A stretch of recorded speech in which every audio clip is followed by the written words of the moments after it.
beyond the lines, across the ocean, to the land beyond the mountains, through the Sahara. We bring on-the-spot news, live analysis, expert discussions on trending stories in politics, business, socio-economy, sports, and documentaries. So catch all the updates on the happenings around the globe. Stay focused on the fact today. Only on ATN.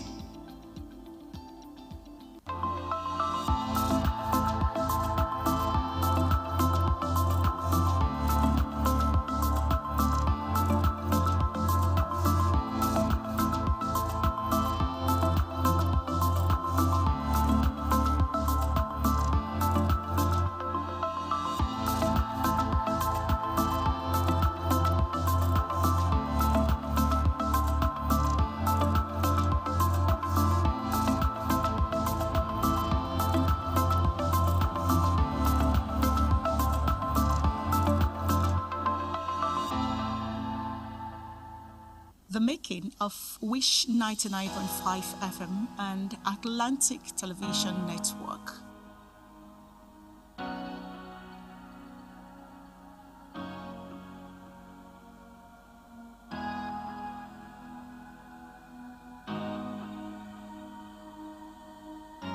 The renowned American coach, speaker, and author of the bestseller Awakening the Giants Within, Anthony J. Robbins, said, "Setting goals is the first step in turning the invisible into the visible." This best describes the birth and storyline of Morrison Communications' Wish 99.5 FM and Atlantic Television Network broadcast brands. Morrison Communication Limited is a 100% wholly Nigerian indigenous private company incorporated in 2003. The company has a three-pronged line of business: ICT, events, and media. Her media engagements commenced in 2003 with the establishment of Wish newspaper and 2005 with Wish International magazine. It has established and operated several internet centers across the country. Morrison is still one of the major events management organizations with high-profile shows to her credit, as well as parading the state-of-the-art equipment in the sector. The company ventured into electronic media by applying for license to operate a radio channel in 2000.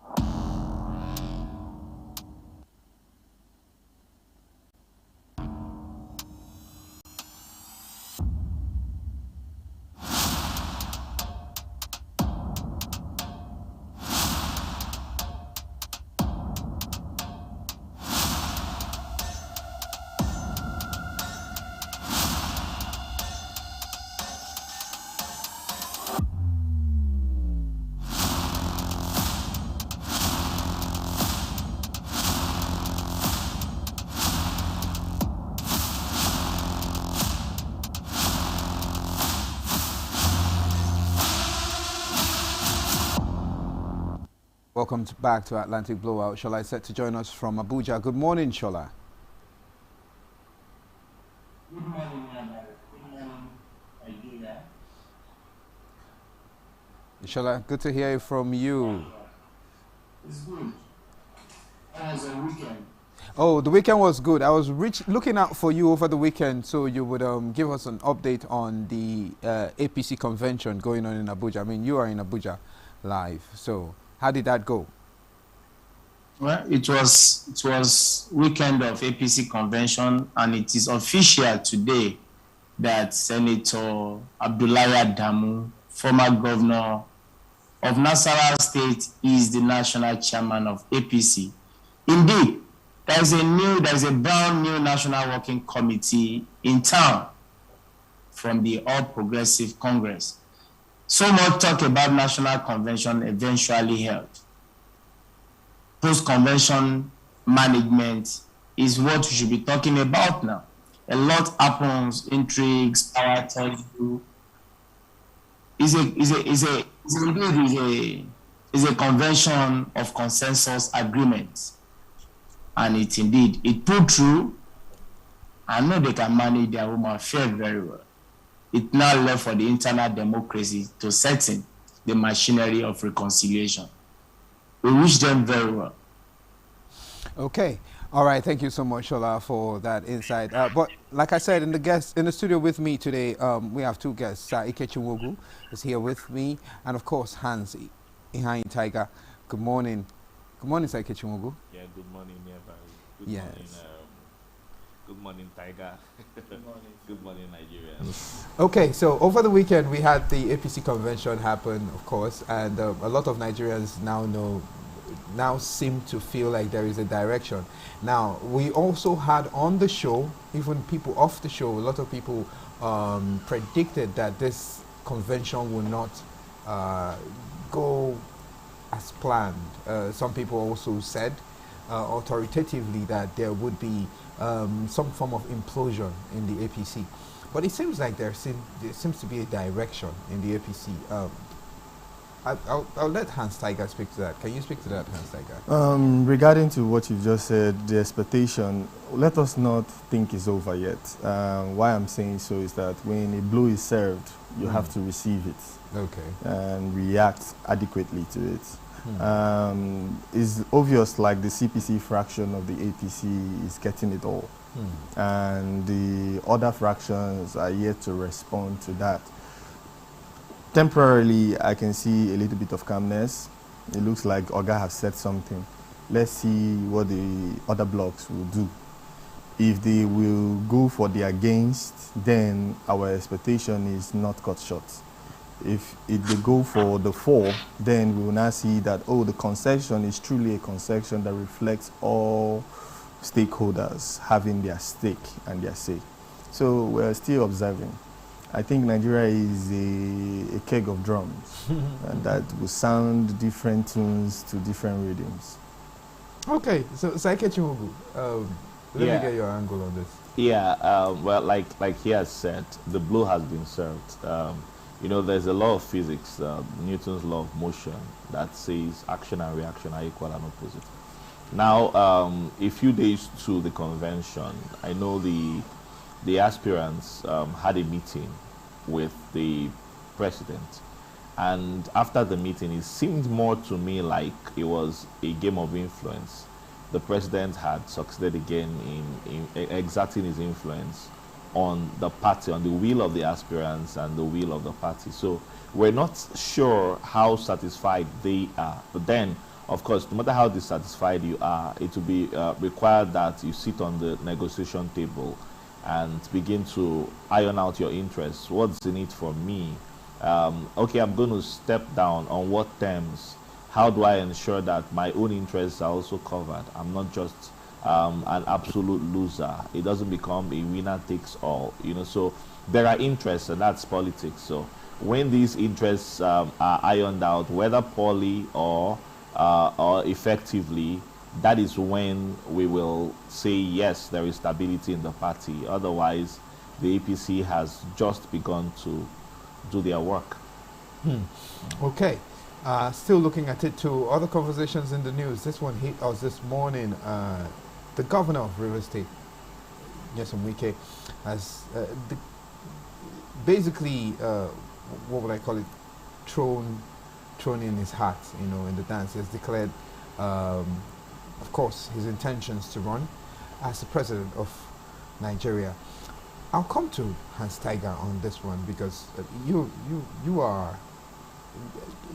should give us a lot more context to this. What's your position on this particular story? First of all, I am enjoying this. The reason why I'm enjoying this because it's a prediction that I have a very high odds that it was going to come true. While looking at the person and the character of how Wike has displayed himself, let me say the role he has played in the PDP for the past 8 years, 7 years plus now. Wike has displayed the role of a leader that wants to build something, and most people are wondering, are you the leader of PDP now? Are you the one that PDP is pushing in front? But we have seen where that is leading to. It's leading to a man that is carving his way to the top. And obviously, you understand that he has built an alliance formation within the party and in the Nigerian framework as we can know it today. People kind of like wants to hear what next from Wike, whether a drama, whether him calling out somebody, making the funny jokes. So Nigeria kind of like anticipates something from Wike at all time. So hearing how he declared, saying that the APC is a party full of mad people, and you don't run away from mad people when they are chasing you, you go back with a stick and you hit them hard, that he's the man for the job. So let's see. The drama is going to unfold, but we're going to enjoy it. It's one I bet everybody that they're going to enjoy. No, but you know, Nigerians don't want drama. We want leadership. We want something sure, something firm. So, Saike Chimogu, because you are now a leadership coach, you have to speak to leadership. Is this going to be drama, or is it leadership? What kind of leadership do we expect? Yeah, drama.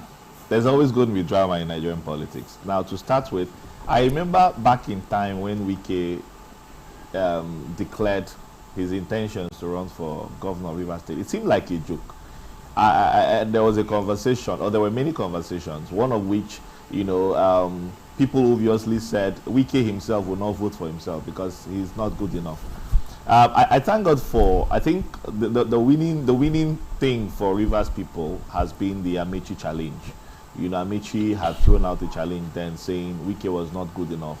He cannot speak English. He wouldn't do anything. But Wike has proven to be one of the outstanding governors in history in Rivers State, especially in the area of infrastructure. But then in terms of technical governance, I think Nigeria as a whole is still very backward. There are technical components of governance beyond which the eyes can see, and that's where the real challenge is. And so Wike, it is within his rights to declare his intentions. It's within his rights to win.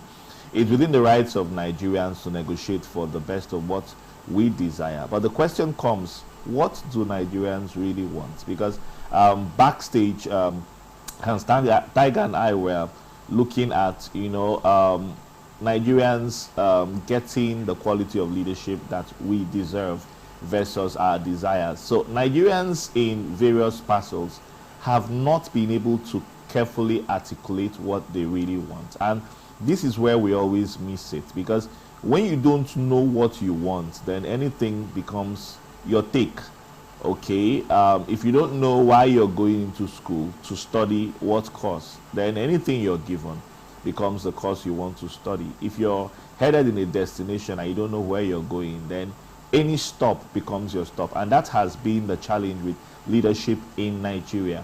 Nigerians have not come together in parcels to say this is what we want, which is why on election day, for those of us who go out to vote, you realize that a voter wakes up in the morning having this aspirant in mind, and then he goes in and he's given a little something, and then his decisions are swayed because he's not looking at objectives, he's not looking at propositions, he's not looking at antecedents, he's not looking at strengths and abilities. So anybody could stand out there and field himself for leadership. But then in terms of readiness, I think at this level of our democracy, aspirants are just better concerned about the level of power play, the level of political play. It's money politics season, and the voters are really, really not properly educated on what the ideals of politics should be. And so they are taking advantage of the moment. But then I think we have more than a year for Nigerians to sit back, carry out a lot of voter education, begin to reason together, and define what exactly will make a headway for Nigeria's development. That in itself is progress from where we are. All right. I'll let Shola, you want to come in on this conversation? The people of Rivers State should be very happy now, because the presidency is coming to Rivers State soon. Sir Kochi, are you hearing me, sir? Okay. Yeah. So, for me, to start with, the presidency hasn't even come to Rivers State yet. And, of course, there are divergent views in Rivers State. I don't know how many Rivers people will be willing to vote for Wike. We don't even know what he's proposing to Nigerians. So He's done a couple of flyovers in Rivers State, which is commendable. Rivers State looks like London now. It's beautiful, but there aren't jobs. You know, the health sector is not sparkling yet. Okay, what about sports? Winning Rivers Angels winning a couple of matches here and there doesn't mean that you can still get them at shoulder heights with Chelsea. You know, so there's still a lot of needed investment in tourism, in education. We still decry dilapidated buildings in Rivers State and all that. So yeah, flyovers are good, but they don't stand the test in themselves when you want to use that to define Wike's performance. Okay, what is the level of security? Do we still not hear about kidnappings and all that? I was driving back home at midnight yesterday, and I was happy that nightlife is gradually coming back to Port Harcourt. So that's why I talked about the technical component of governance, right? Even the way he is running the leadership of the PDP, the State House of Assembly and all that, does Wike yet have the temperament to accommodate dissenting voices? Okay, so you look at all of this and you put them together to decide on the quality of leadership that he would offer the Nigerian people. So it's not yet Uhuru, especially for Rivers people, because even when you come back home, there are complaints that a greater sense of focus has been on Obiakpo and Falga, while the hinterlands have really not felt the impact of the Wike style of leadership, okay, in terms of the same kind of infrastructure.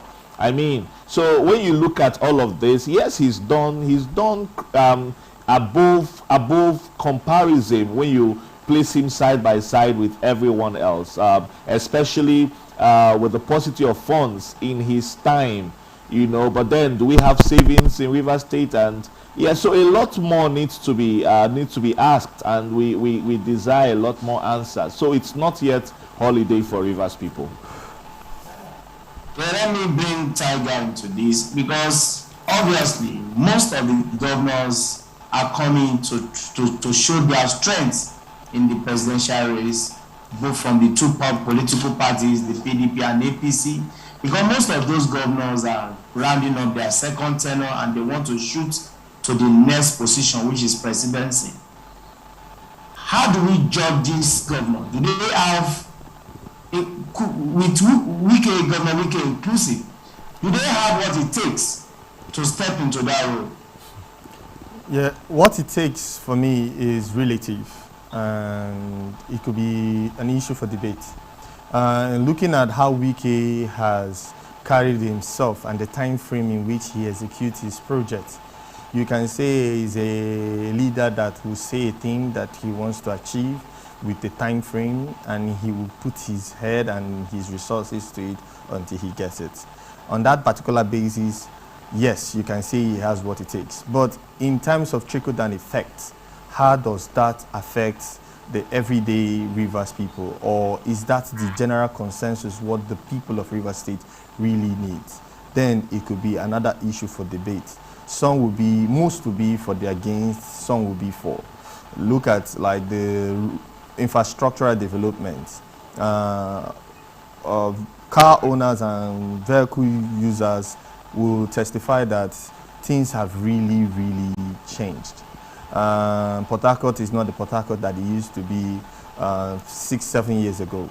You can come into Port Harcourt now if you've not been in Port Harcourt for like some years, and you'll be like, how can I get to this place? How do I turn in this junction? Because everything has really, really changed.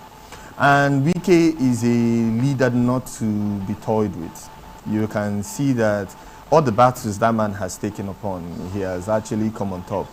And if he has an opponent or has a target or an objective in mind, he goes himself. He is not the kind of person that assigns and redelegates a task.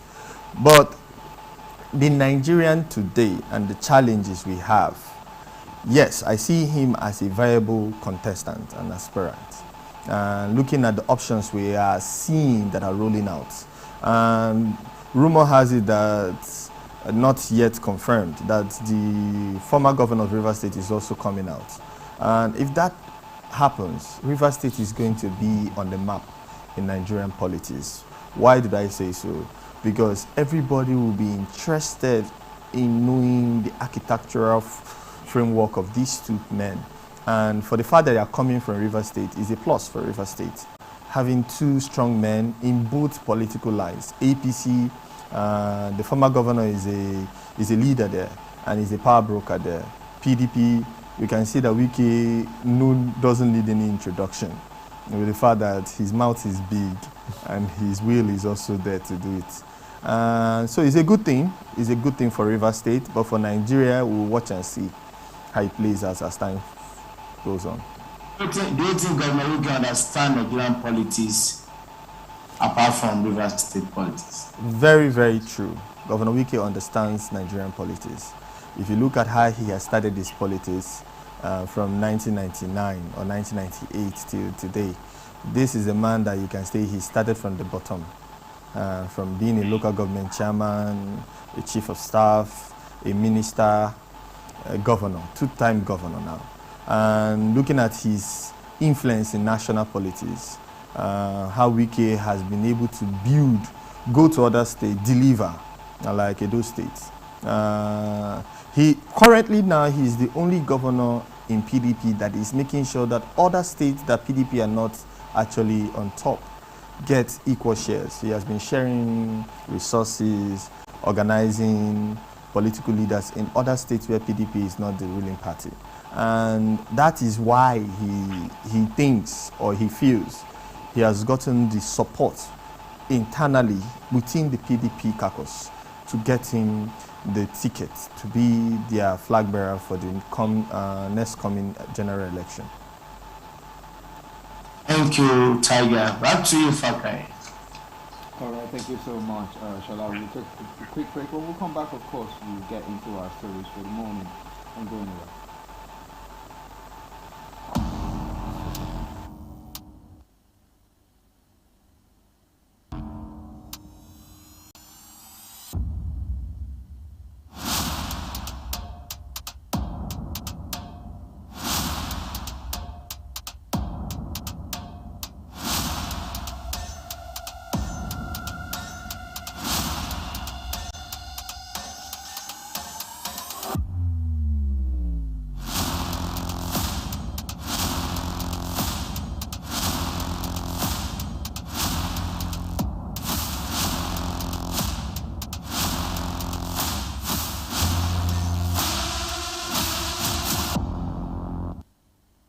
Welcome back. Of course, it's still the Atlantic Blowout right here. On to the story. Strike. Sanu Nasu joined to cripple activities in varsities. And, of course, the Senior Staff Association of Nigeria, which is the SANU, and the Non-Academic Staff Union of Allied and Educational Institution, that's the NASU, have all joined other university-based unions to cripple both academic and administrative activities in Nigerian public universities. And now these two unions have directed their branches across the country to embark on a 2-week warning strike from Monday. And now this is as the unions have said that they are ready to present to the federal government its preferred mode of payment. The university peculiar personnel and payroll system, that's the U3PS, which they say will address all the challenges unions are facing in the payment of their salaries. And in a memo signed by the SANU president, Comrade Mohammed Ibrahim, and the NASU General Secretary Prince Peters Adeyemi, this memo was entitled Commencement of 2-Week Warning Strike.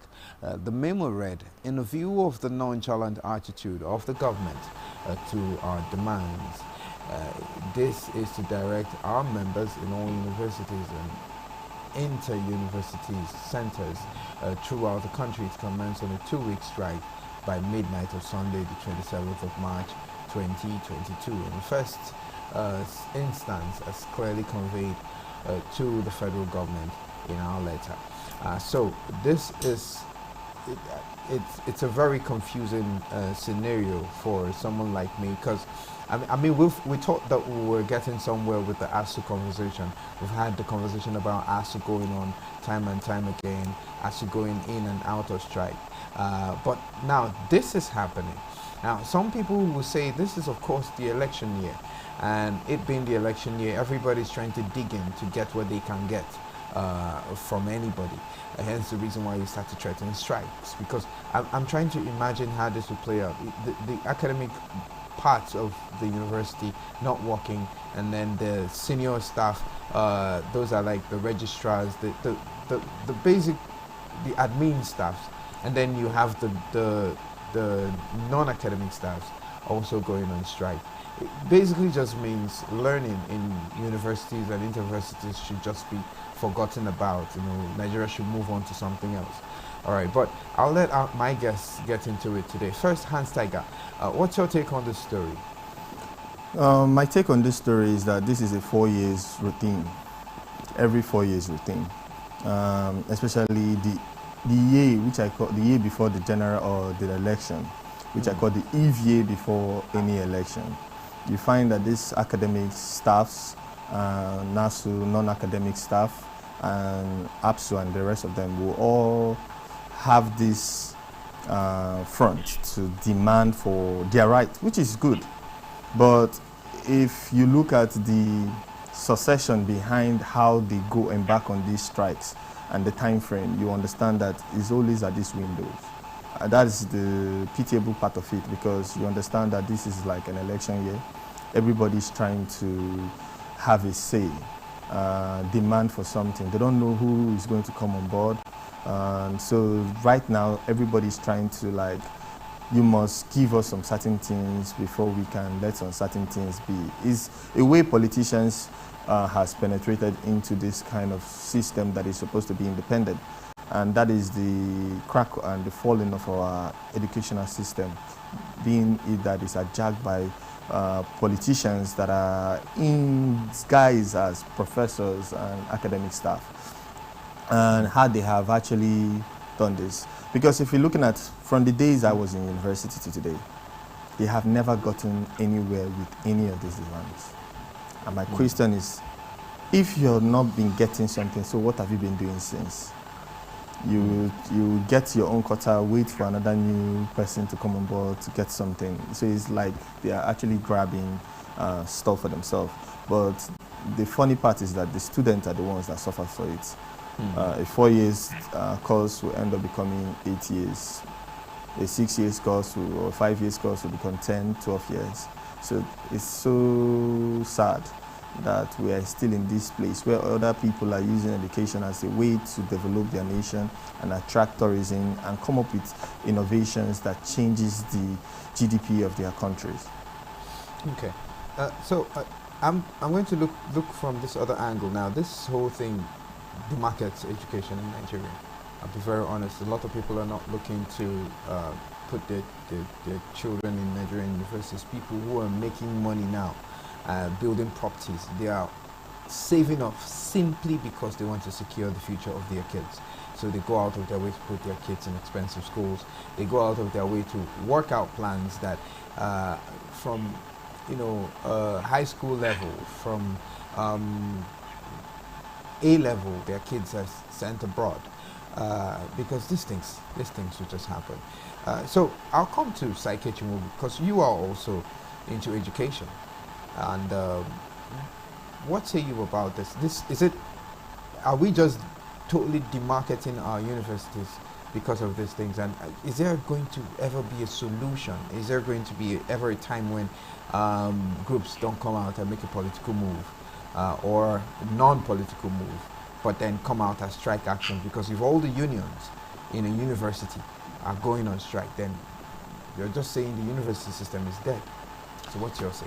Okay, so everywhere I try to make a contribution to this, I look at the need for a blueprint for education. Yeah, we've had the national policy on education, we've got National Planning Commission and all that, but I'm yet to see if there is a clearly designed, well-articulated blueprint for education across levels: primary education, secondary education, tertiary education. And before you talk about the marketing this, you also want to look at the demands of the ASU. Are they frivolous demands? I mean, when a lecturer says equip the universities, you now begin to wonder, when the businessman in the person of government decided to set up a university, what did they have in mind? Did they just want a sham in place, or they really wanted something that would stand at par with what obtains elsewhere in the world? Because the cry, the basic cry has been that most of our leaders in Nigeria, our ministers, our governors, would not dare send their children to these public schools. I know that alone is not enough to stop progress, but then I'm looking at the investment thinking of government and the poor mindset that government is a bad businessman. Because you're looking at education, you're looking at other sectors as well, and you realize that most sectors, most investments of government seem like an abandoned scheme. So government just sets up a couple of buildings here and there, and then abandons the technicalities of running the business. So even when you want to employ chieftains to these components, you very easily identify political cronies without assessing the level of competence and the depth of exposure they have, for which you really don't expect too much of development. Now you come to the business of running a university, and you know that it requires a lot of funding. Has there been the proliferation of funding of universities for which you have maybe some elitist sense introduced to the running of the universities, noting that it is expensive to run this? Now, between the lecturers, the government, who is the owner, the proprietor, and then the students, you realize that students don't want to pay anything. They feel entitled to the universities. And so the administration of the school begins to suffer for want of funds to run their system. And then the government in themselves box the administrators in. You can't demand more from the students who are your customers, okay, in quotes, for this business. You can't demand more. And so for years and years on end, the demands with the, especially when you put them side by side with the irregularity, the inconsistency with the exchange rates, you realize that it becomes a mockery to say that a student is paying this, okay, for 5 years, 10 years, and the exchange rate seems to be, turning around itself every other year, or every other month, or every other season. So it looks like a joke, because when you put the Nigerian university side by side with other leading universities in the world, or even other basic universities in the world, I mean, in a place like Ghana, you realize that we have not yet begun to do university business, which is why the Nigerian certificate seems to be watered down. How well paid are the lecturers? Okay, which is why lecturers would demand every backdoor arrangement, for score. They want you to pay them before they grade you properly, and all that. So it seems like a huge joke, and there is a lot more that can be done, towards addressing, the development, not just with ASU now. Now SANU wants to join in, and everybody. And like Hans Tiger pointed out, you realize that the best time to really hold the government to the jugular is pre-election season, when they know that, okay, you either face the embarrassment of a big no, or otherwise you keep to your own terms of the agreement. Come on, at the time the negotiation table was set, you looked through the frame and you said, yes, we can do this, but then the political will is not extended to fulfilling your own part of the bargain, and so it makes mockery even of leadership. And going on and on with this, I mean, for more than 20 years now, the 2009 agreement is just what is recent, and this is 2022. 2009 agreement has not been met, and back in the day when we were in school, we were affected by the 2001 ASU strike and all that. For me, it's indicative of poor governance, really. All right, Hans Tiger. I want to say something is that people make the government look like the government has all the jobs to do. I understand that Nigerian government has not positioned itself in any sector. They have scored 0 in everything. Ooh. But looking at the duties of governance, the duties of governance is to create the enabling field for anything or anyone to strive. The government has no business in running anything. In fact, how true democracy is run and how capitalism is run is that capitalism is all about structures that supports anything to strive. And looking at states that have pulled out from these unions, my state, for example, if you look at our educational sector from 2008 to 2016, we're rating higher. There was no strike, none of this. And the state university became digital.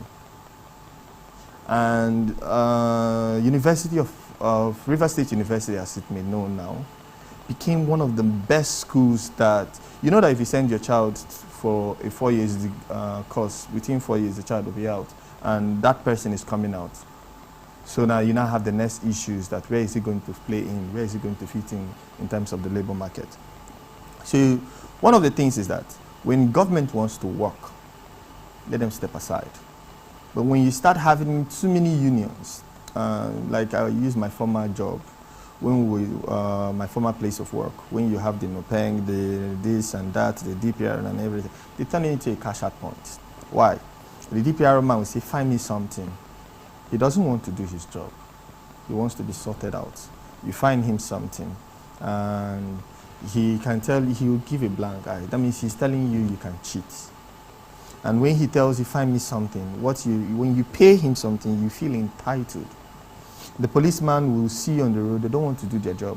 They say, find me something. And so when you find these too many unions there, when they don't have money, when they don't have anything, you see them jumping. Foga, find us something. So to me, it's not as if the union is bad. I think it's that the structure or the corrupt element within this union, first of all, has to be dealt with. Then you're now looking at the place of that, like you were saying, the blueprint. Are they on the blueprint? Are they demanding what? And if they get it, what is the job of a professor in getting a diesel contract, in supplying diesel for an institution to run? But this is the things, you hear it in places like Kogi, you hear it in Kano, you hear it in most part of Nigeria, where professors, deans are trying to be in the development board or running board of the university. So what happens to non-academic staff? Okay. All right, so I'll go over to Abuja on this conversation. Shola, over to you. Shola, if you can hear me, do unmute yourself, please. Hear me very well. Yes, we can hear you now. Go ahead.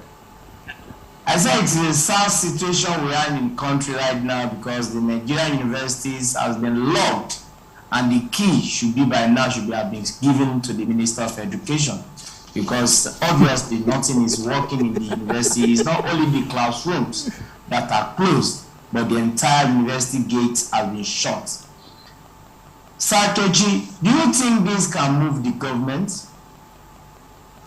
It should move the government ordinarily. It should, but of course, you saw where the NANS, National Association of Nigerian Students, chose to intervene in this, and then, of course, it was a show of shame that the minister himself, Adamu, walked out on them. I mean, this is very, to me, I thought it was rather undemocratic.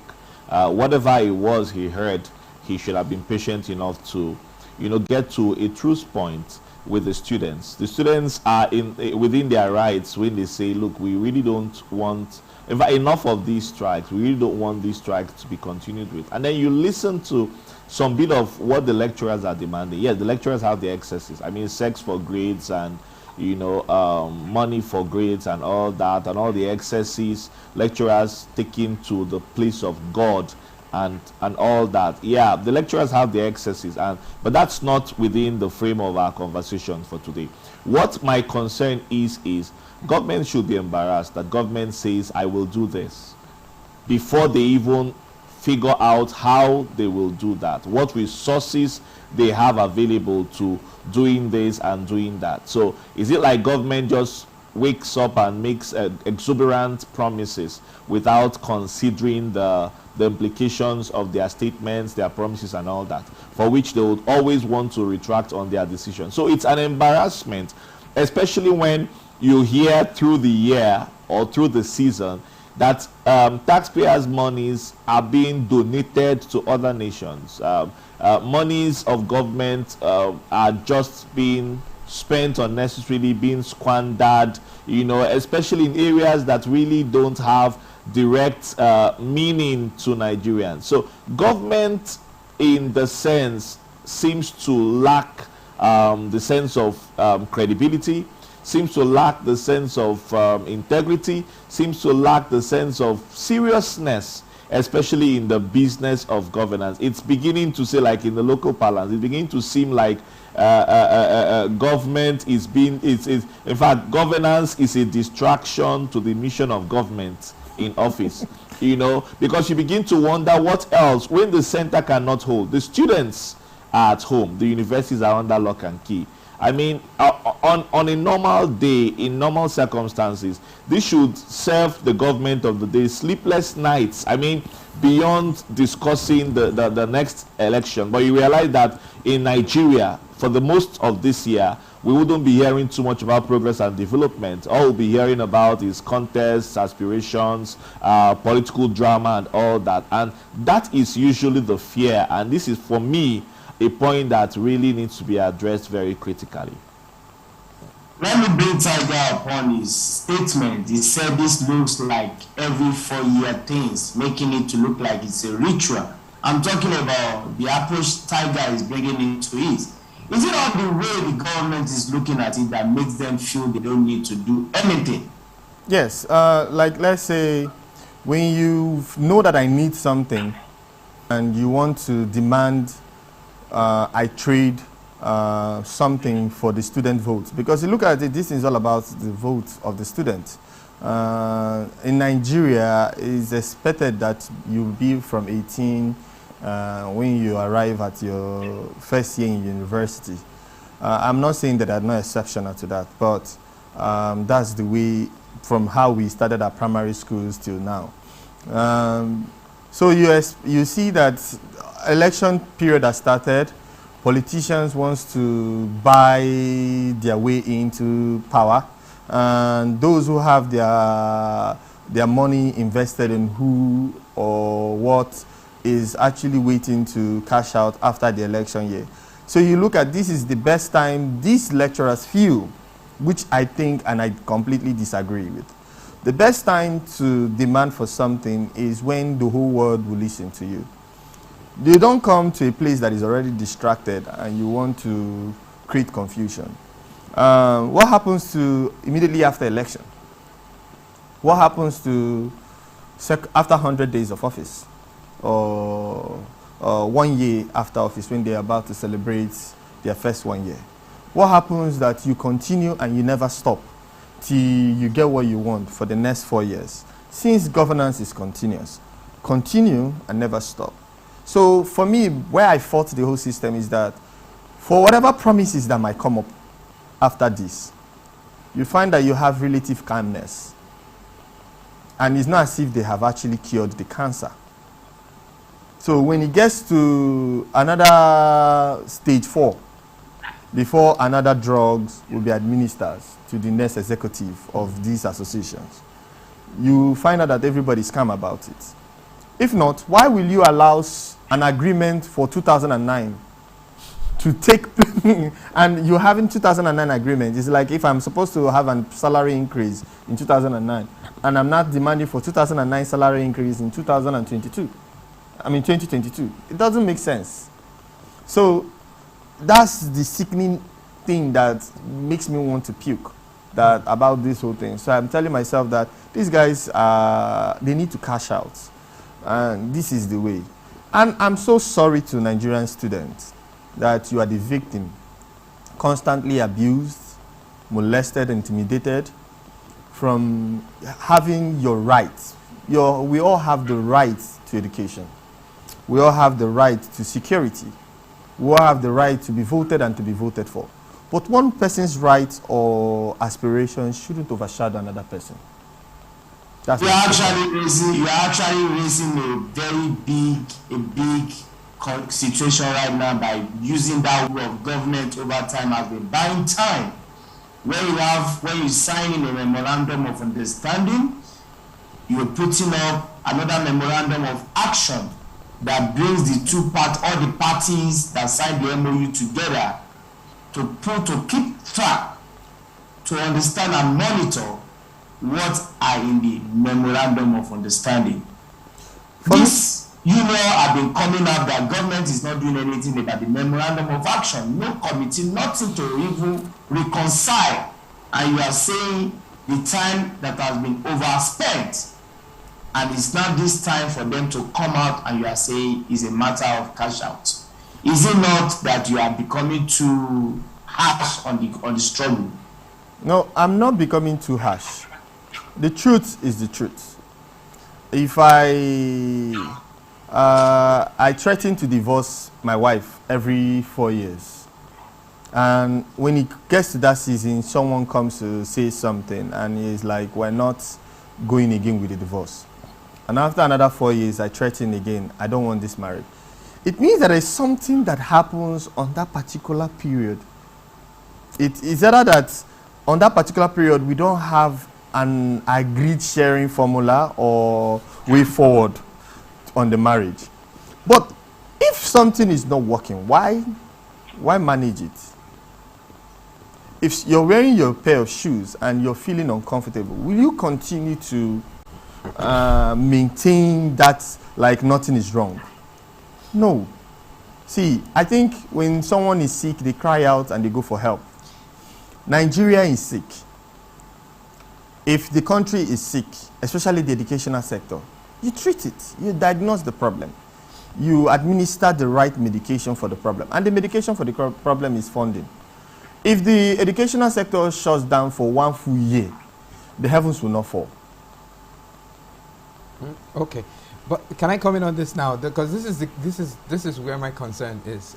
This has been happening over time, and I've been looking at it. I remember back when I was in uni, we had a fallout with the lecturer, and it was because of the way he was teaching. And my friend said to him, he said, "I pay my school fees, so I expect you to operate a certain way." And the lecturer got offended, and he told him, he said, "I pay staff," because he owned a business at the time. He said, "I pay staff. So when I pay them money, I expect them to give me value in return." Now, while all these conversations are going on, I'm looking at the students who paid school fees, right? Who paid school fees into an institution. And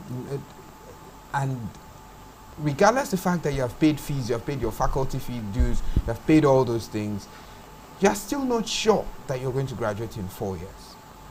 Because a union can decide to say, well, you have paid money, quite all right, but we're not going to work because the federal government has not done this or not done that. So it keeps looking like a very, very big mix. But I'll come to Saike Chimogu. Can you in the students who are critical stakeholders? They are the customers. And then you have the workforce, ASU, SANU, NASU, and then you have the proprietor, government. Government probably seems the bad businessman here who has not crossed his T's and dotted his I's properly. I would want to quote a scripture where Jesus noted, "No man builds a house without first counting the cost." Counting the cost of an investment is navigating properly, end to end, seeing through, anticipating likely areas of challenge and finding ways to mitigate them. That's what the average businessman should consider before setting up a business. And then he wants to make the business so attractive for the customers to come in and patronize him, because the customer, mind you, has got options. You don't set up a business and negate in your mind the fact that the customer would look elsewhere. Okay, unfortunately, when you look at the cost of what is generated by the universities, versus the cost of running the universities, you realize that a whole sense of dependence is on the government of the day, who is the entrepreneur. So in this sense, I think the entrepreneur has set up an investment and is hoping that there will be yields to come. So there's distrust between the government, the entrepreneur, and the employee, the government and the labor union in the university, because government says, I've invested this much, make do with what I have invested.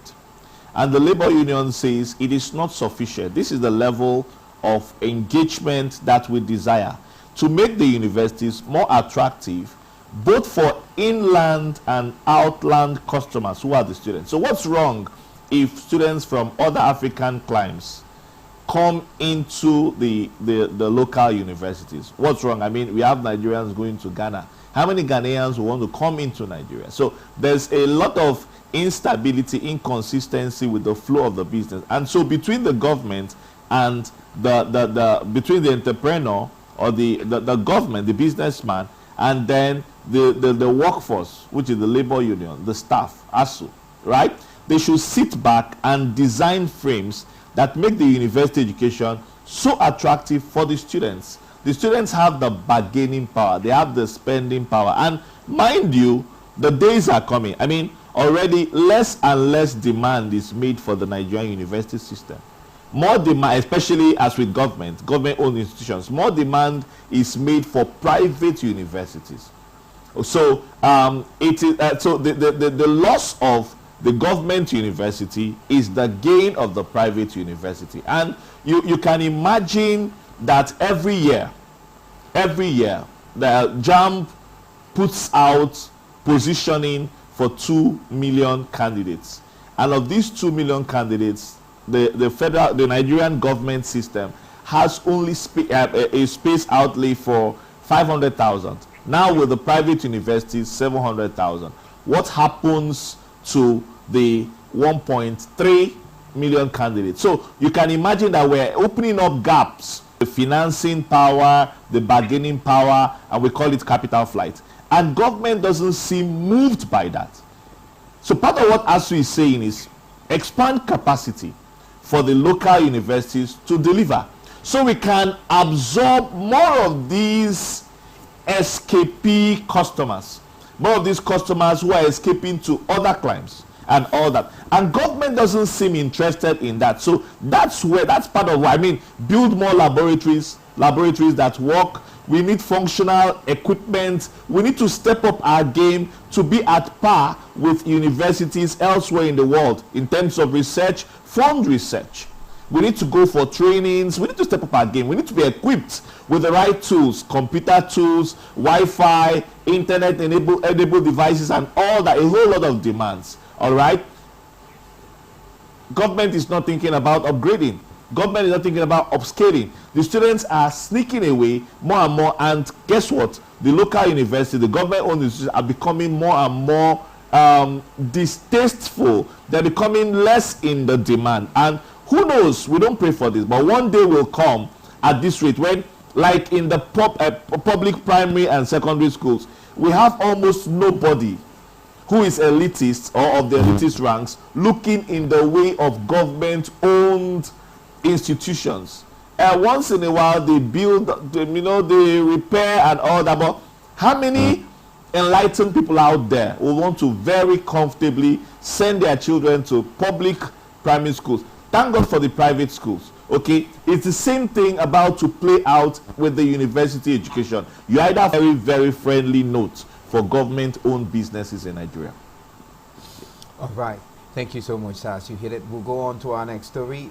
This also is an interesting one. A lot of us are complaining about power in Nigeria, and how power is being distributed. And the federal government says it has arranged a meeting for a proposed $1 billion investment in solar power. And so this proposed project, which is expected to generate about 10,000 megawatts, has been stalled since 2016. And so the government is saying it's expecting to see results of the planned investment by 2023. And this was disclosed by the special advisor to the president on infrastructure.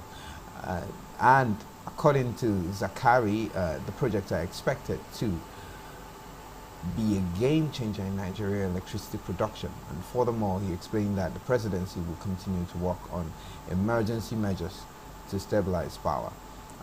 He said the Ministry of Finance and Power has structured a meeting for the 1 billion investment of 10,000 megawatts of solar stored since 2016, and we expect some on grind by 2023. The quest is here now. A lot of us have complained about power. It's a common thing. I hear people in Nigeria, in Port Harcourt, just say, when you ask someone, do you have power? The person says, power belongs to God. Because it looks like power is not circulating for Nigerians. And solar, some of us have said we have too much sun. Why are we not being innovative enough to translate what we now have as excess sun to solar power? But it looks like this investment is going to happen. I'll come to Hans Tiger on this one now. Is this something long overdue, and do you think it's something Nigeria can pull off by 2023? I think so. Nigeria can pull it off with the seriousness of government. Like for me now, personally, I have moved on to solar power already. Since last year, May, I started using solar. Okay. And I can tell you that I have 12 hours of uninterruptible power supply every day in my house. And I buy this power every day with a certain amount because the owner of the farm lives across my apartment. Okay. And this man have made a business out of this. First of all, it was a personal use, then he decided to commercialize it. Okay. So if you look at how solar power has bridged the gap for me personally, I think, and it is clean, it's noiseless, it works well with the ecosystem, and it supports everything we want to achieve. In terms of the noise pollution that we are having in Port Harcourt, you can say that is too much. But with the solar, this thing is clean, it's noiseless, it's your expectation, because you know if you pay for it or if you have it, you are sure that you always have power. So to me, it's a very good investment, and with the willpower, if there is any, and this will be a very good step to the best direction ever that this government has ever done.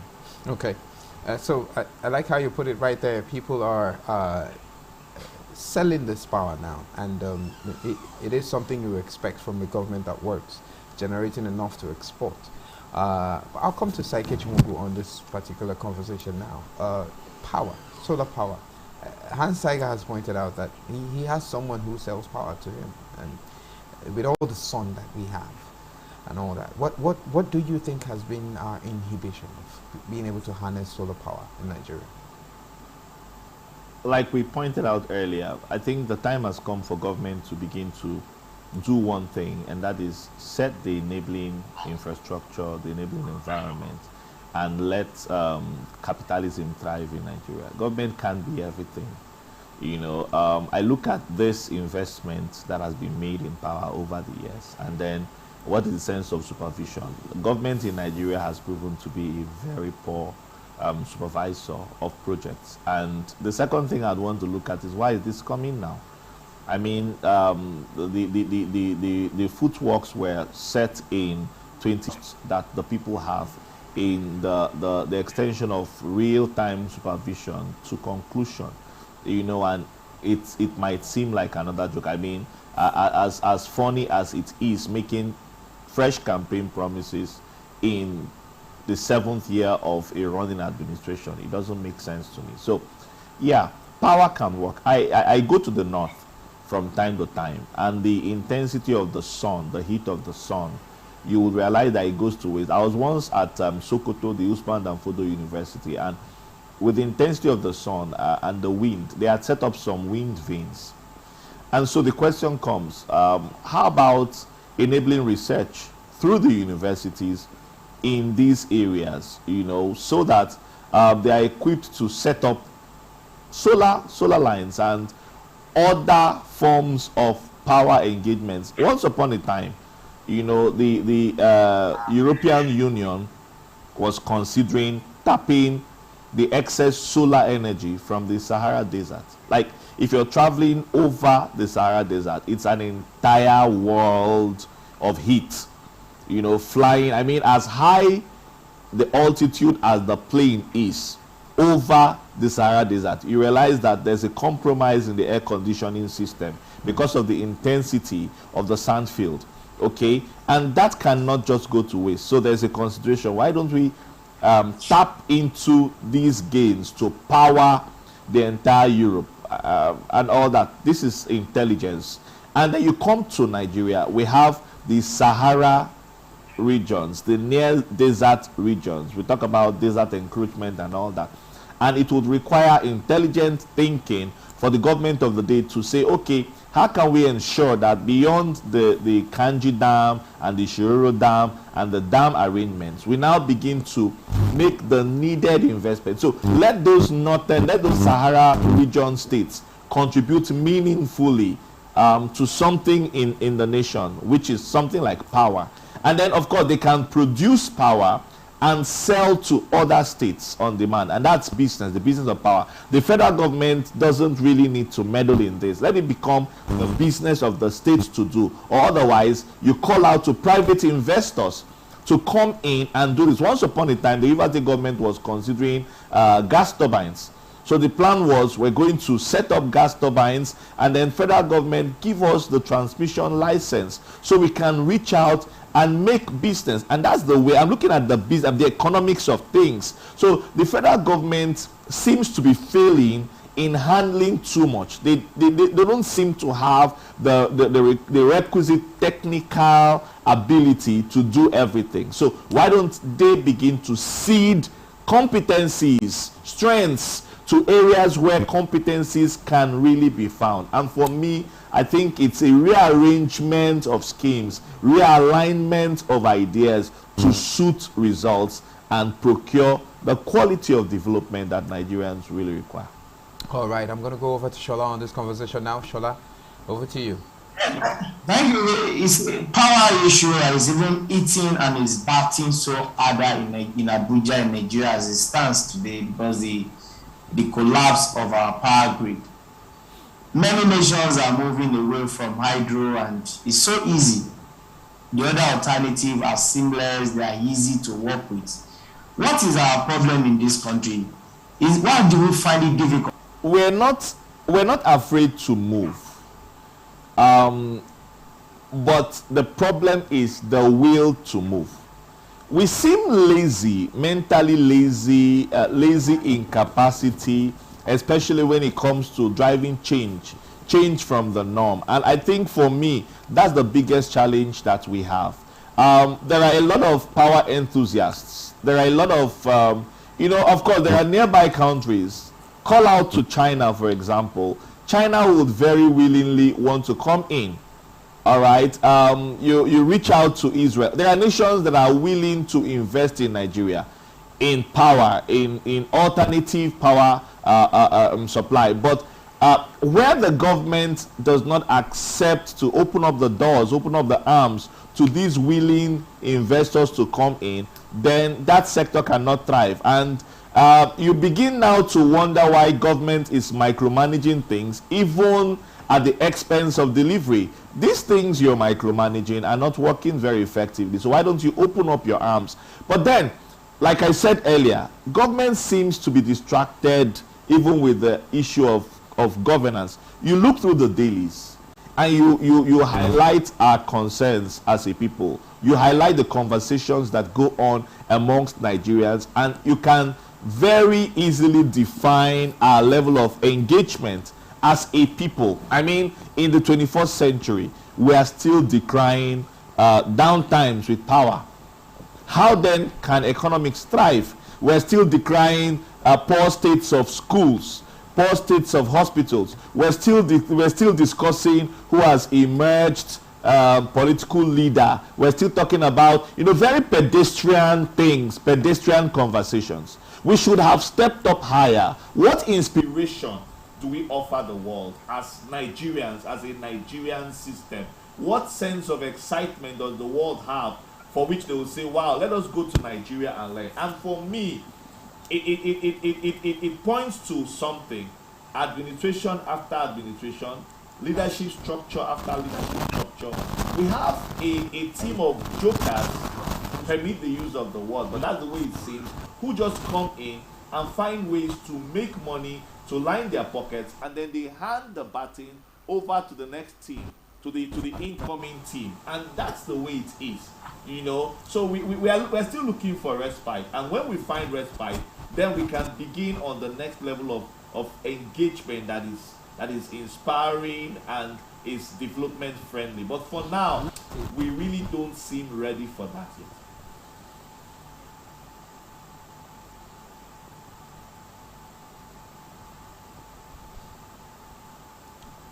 Shola, are you there? If you can hear me, do unmute yourself. Are you hearing me clearly now? Yeah, we can hear you. Go ahead. Yes, I will bring Tiger into this conversation at this moment because if you look at the money involved, it's so huge. $1 billion US. And the people that set this money out for this investment meant so well. And now we have not seen any sign of us moving into solar properly. That is of lesser economic value compared to ours. Nigeria has the biggest economy in Africa, but not in terms of values. How this economy has given value to the whole world. It's of recent that we now start seeing giant economic projects such as the fertilizer plant and the refinery by Dangote and his colleagues in the sectors. To a certain degree, I can say that the system of government that the federal government is running is the biggest problem in Nigeria. Let's say, for example, not all states in a true developing nation are going to be on the growth pace. For example, if you look at the GDP of California, it is almost half the GDP of the whole of the United States of America. Why? Because California is the Silicon Valley of the whole nation. California is where you find all the tech, all the big giant industries in the world. Resources control, where states can actually develop themselves, manage their resources, and remit to the federal government at the center. What will happen is that states like Rivers State that have embarked on energy projects or power projects, Lagos State and few others, would have actually been able to sustain themselves adequately and now distribute power to their neighboring states who will have a payment formula. And other states would start looking at other cheaper ways to also develop energy, which solar is one of the cheapest ways to develop power. You now look about windmill, then you now look about other ways that you can actually do this stuff. In this way, the government will focus on policies. The government at the center will focus on policies and creating of enabling platform and focus on national politics or global politics, which has to form their foreign policy. Then we are now knowing that we are now a big boy or potential big boys who want to compete in the global system. Instead of our governors to have something engaging, you'll find most of them trying to demand a position or galvanize power to be able to be relevant at the center. Most of them are trying to be close allies to the president because you know that once the federal is closer to you, you have the opportunity to get most of the allocation at when due or have higher stake in the allocation formula, which is not supposed to be so. It means that most of the states are redundant. They have no business in governance. So that is the problem. The problem is the fear factor that most states feels that if we let this thing be, which is not supposed to be out of the contest, fear for change is good. But the biggest problem is letting the fear prevent you from accepting or moving with the tidings. That's the problem. If fear for failure it has stopped anybody who has achieved anything, nobody would have achieved anything, not even to get into family ways. That is what I have to say. Let the federal government do the needful, allow the enabling field, which is their job, allow an enabling field. Solar is $1 billion is too small for a nation such as Nigeria with great potential. We're talking about other mineral resources that we have not even announced. That a nation can, an infrastructure or a system or organization who want to give us more than this to harness for a period of years. I have a friend who was telling me how we have huge deposit of B rights that can now even be used for energy in terms of power. If research is done properly, to force light into a B right can actually have the biological power to even be used as a weapon. It can also be used as energy. You're looking at other people are using biological means of generating power to power their whole nation. We have not even gotten to that part yet.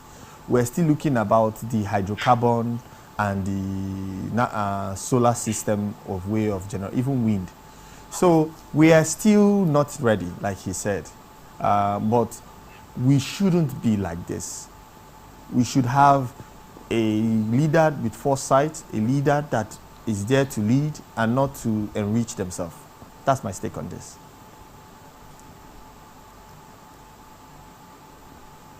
Thank you, Tiger. You've done justice to that question. Back to you, Fakra. All right, thank you so much, Shola. We'll go on a quick break. When we come back, of course, EFCC given 7 days ultimatum to initiate criminal charges against Tinubu. The conversation will just generally be about these criminal charges and expectations and how people just throw these things around. Don't go anywhere.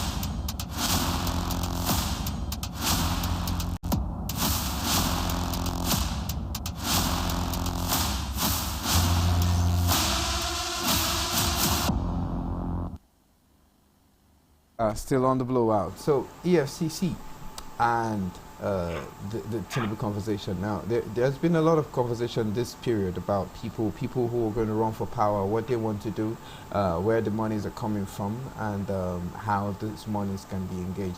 One of the news, the EFCC has been given a 7-day ultimatum to bring charges, or rather persecute Bola Tinubu.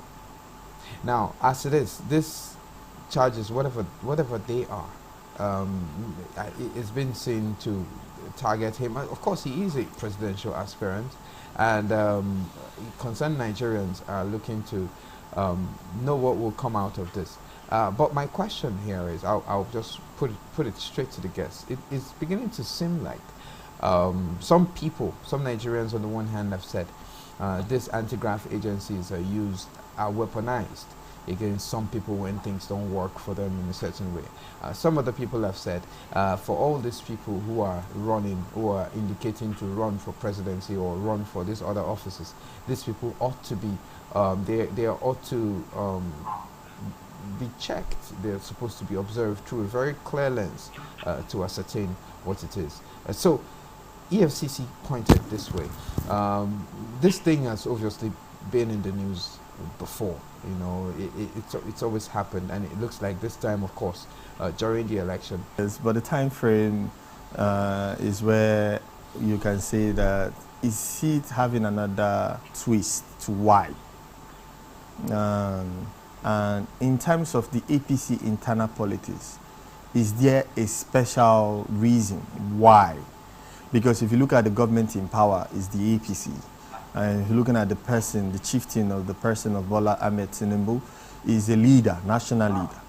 And for years, Nigeria have been crying about the with the last general election, with the bullion van going into his house and his statement, and the fact that many people feel that this man in question has mismanaged Lagos State resources to be his personal estate.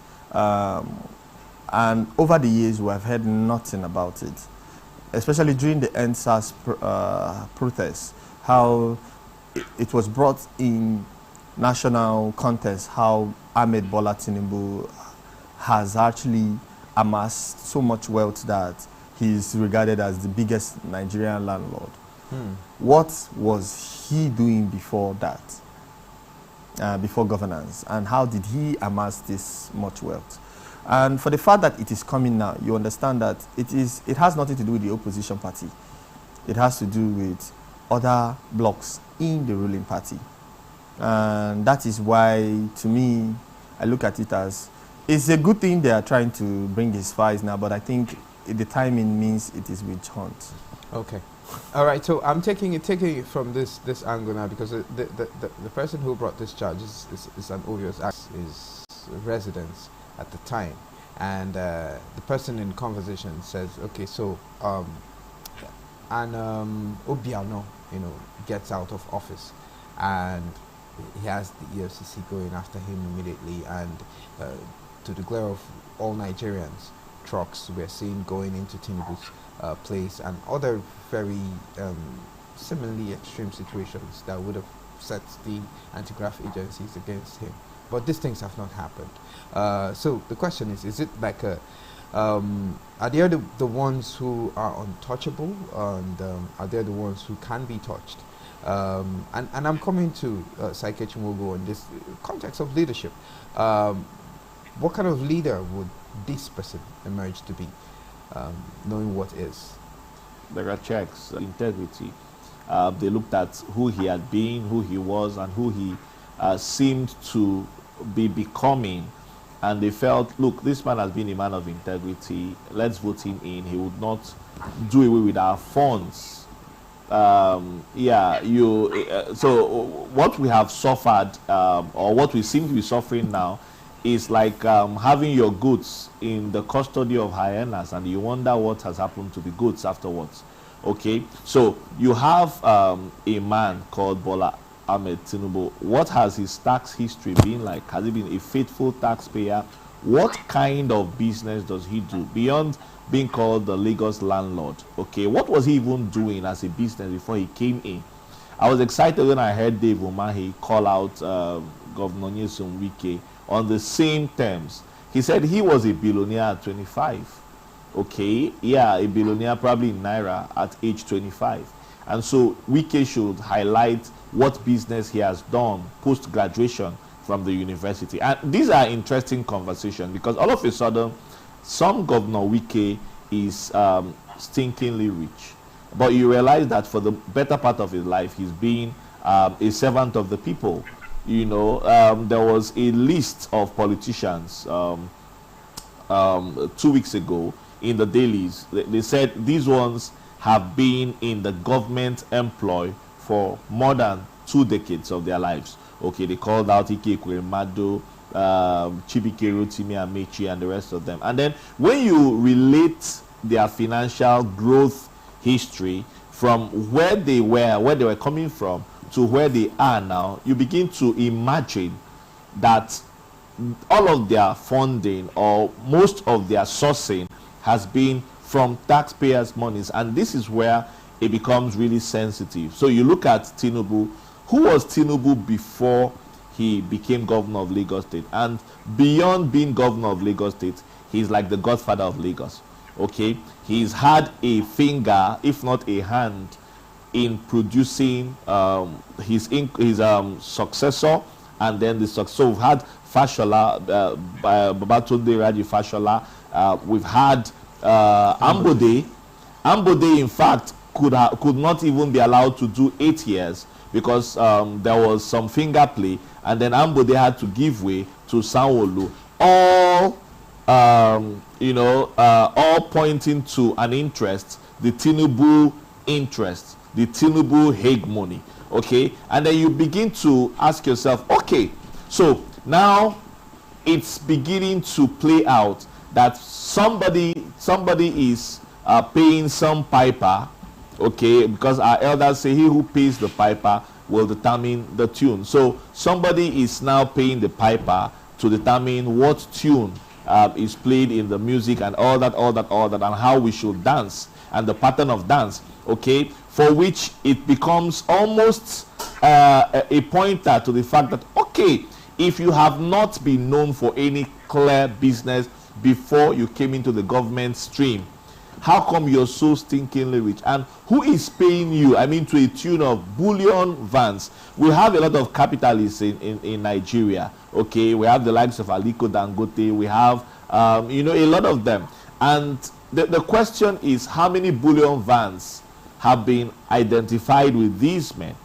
All right, and then you have politics. A lot of money is given out. So the state inadvertently is being shortchanged. And this is not very healthy for the system, because at this time it becomes too delicate to begin to now whistleblow, to begin to now make arrests, to begin to prosecute. Ordinarily, he has a huge fan base, and it would point out to one thing: witch hunting. And then everybody will begin to avoid the war that may emerge from camps. Okay, all sorts of statements will be made that may not really be relevant to the moment. But the issue on ground is there has all of this drama has pointed out to a sense of insincerity, underlying insincerity within the political space, and this is not very healthy for Nigeria at this point. All right. Thank you so much for that thought. I'll just let Shola give us a last thought on this, because we're 1 minute down. So, in 1 minute, well, there's nothing we can do. We're almost out of time. yeah. But generally, this is coming rather too late, because there are a lot of time after Dr.